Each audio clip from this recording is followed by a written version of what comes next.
But because this physical excellence is, like man himself, short-lived, athletic champions are usually modest and unassuming. A further safeguard to that modesty is the isolation and remoteness in which New Zealanders work themselves up to Olympic standards. During the winter of 1968, along the bleak roads of the West Coast, another young New Zealander, Dave McKenzie, runs a program of preparatory training for the coming Olympic Games in Mexico. His event is the marathon. His training, 140 miles a week. In the post-Lydiard Snell world of New Zealand athletics, training is rigorous, protracted, demanding long hours of lonely preparation.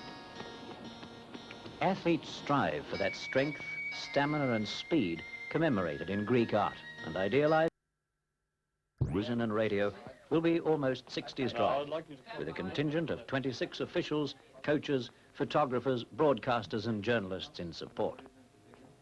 Dave McKenzie's parents down on the west coast of the South Island don't worry much about Dave's selection. They and the rest of New Zealand reckon the little marathon runner is one of the likeliest of all New Zealand's prospects to be selected for Mexico. But besides his local victories, Dave won only a year ago the Boston Marathon, the most famous prestige marathon race outside the Olympics. In Wellington, the selector's choice is made. Wilding was only third in the covered court singles. This New Zealander was one of the world's first great tennis stars. What sporting stars will tomorrow bring? Now, those selected in Group A, DC McKenzie, this is athletics, DC McKenzie, West Coast, marathon. For a few more weeks before he leaves for Mexico, Dave will work at his printing press. And when the machine stops, force his body towards that threshold of mechanical capability that will be necessary in the high altitudes of Mexico. It may be another facet of the nature of New Zealanders that the country has had greater success over middle and long than over short distances. Only one New Zealand sprinter enjoyed Olympic success, Arthur Porritt, seen here in a race at Athletic Park, Wellington. Runs Murray Halberg, Olympic gold medalist.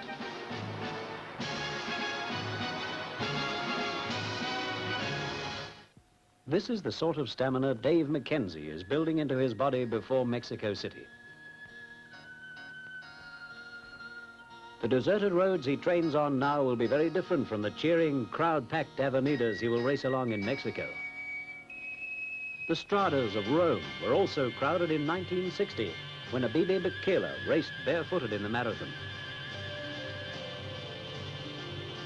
New Zealander Barry McGee ran doggedly through the night, unaware that he was holding third place behind Abebe Bikila victory in Tokyo in 1964.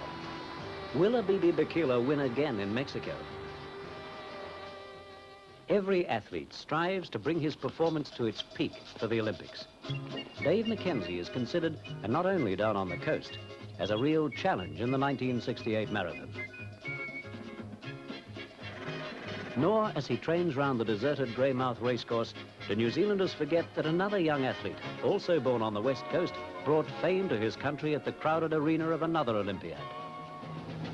It was in Berlin in